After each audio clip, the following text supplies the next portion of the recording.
This is America. How many of you people want to pay for your neighbor's mortgage that has an extra bathroom and can't pay their bills? I don't remember a clarion call that said Fannie and Freddie are a disaster. Loaning to minorities and risky folks is a disaster. Is there no responsibility at all from the borrower if they buy a house that they can't afford? Who do you want to pay for the house that they decided to buy? They signed their name.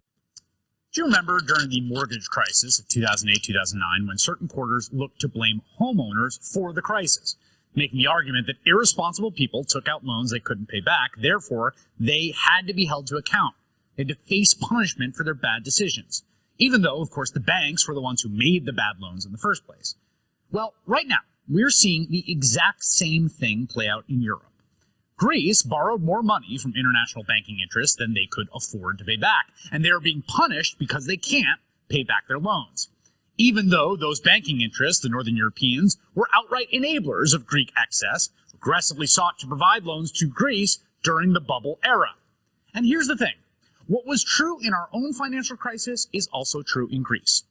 Every loan is a two-way transaction. A person decides to borrow money, and a person decides to lend it. And sometimes you lend out money that doesn't get paid back.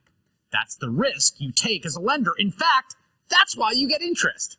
And when a loan goes bust, you write down your losses and move on. No.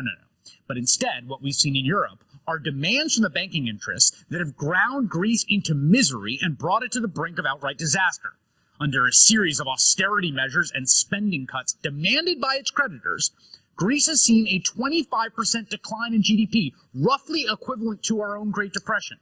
A quarter of the country is unemployed. The country has so many mounting debts, it hasn't even been able to pay for medicine since last year.